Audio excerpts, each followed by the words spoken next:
It would be nice today if we could announce that we had an agreement for these 14 state senators to come back. But instead, we've got a letter from Senate Democratic leader Mark Miller, a letter that says, in part, I would ask that you or your authorized representatives agree to meet with us near the Wisconsin-Illinois border.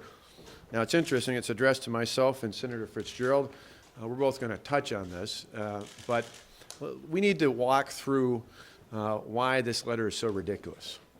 And I think it's important because for the last several weeks, both Senator Fitzgerald and my administration have been reaching out to reasonable senators, many of whom are very interested and willing to come back to the state of Wisconsin. And time again, the person standing in the way of making that possible is Senator Mark Miller. Senator Fitzgerald's going to talk about how a week ago he went to Kenosha to meet with several senators who were interested in coming back. He can fill you in on his discussions there. That was one of the many times in the past couple of weeks in which, instead of holding press conferences and negotiating or appear to negotiate in the public, which Senator Miller and others have done, we've actually been trying to get the job done and have been reaching out to those senators who are interested in joining us back here in the state's capital to conduct the business of the people of this state. After that meeting, later in the week, we thought, okay, let's raise the stakes. So on Wednesday, I authorized members of my administration to travel to Kenosha to meet again with some of those same state senators who are interested in coming back, who have a sincere interest in coming back, and who are reasonable about their approach in terms of coming back.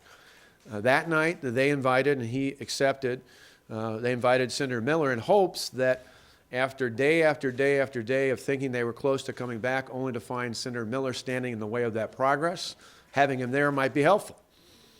So they met at the McDonald's in Kenosha. In fact, Senator Miller actually had some hot cocoa along the way with some of the other folks there.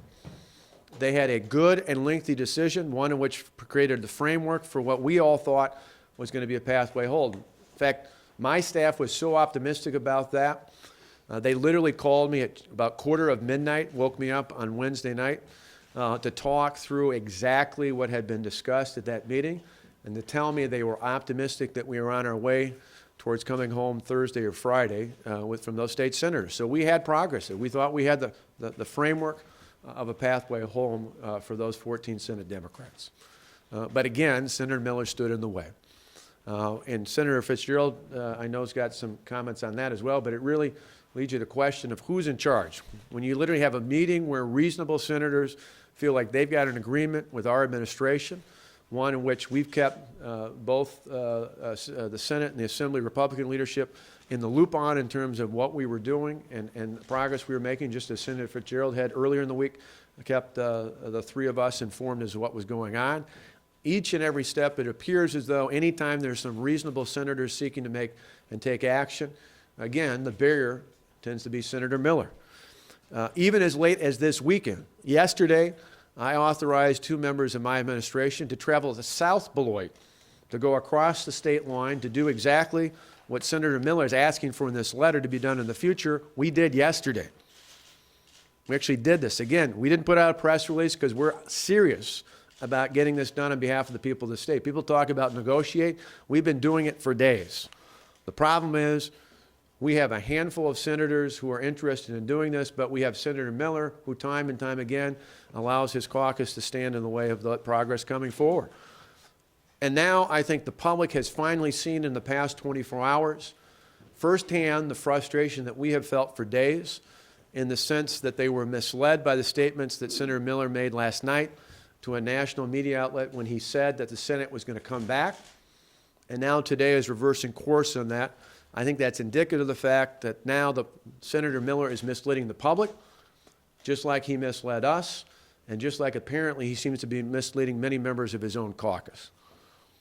For us to move forward, we need to have reasonable and responsible elected officials stand up and decide it is time to set aside those who would stand in the way and instead figure out a reasonable pathway home, a pathway we've offered multiple times in the last couple of weeks, and we're willing to continue to offer. I even had a discussion personally with one of those reasonable senators I called this morning myself on the way back from the tourism conference I spoke at earlier today. We have a path. we have a way home for at least some of those state senators so we can get a vote on this measure, and more importantly, we can move this state forward to get back to jobs, the economy, and our goal of creating 250,000 jobs over the next 4 years here in the state of Wisconsin. That's where we can work together on. That's where we've had success in working with many of these same Senate Democrats who've joined with Republicans here in the legislature to set a clear agenda that shows that we can get Wisconsin working again. But we've got to have leaders who are willing to stand up and stand in the way of those who are trying to block this from happening. And that's why this letter is just absolutely ridiculous, because time and time again we have met the very person who wrote this letter to myself and Senator Fitzgerald. Mark Miller is the person standing in the way of that progress, and we need to have a change so that we can move this state forward.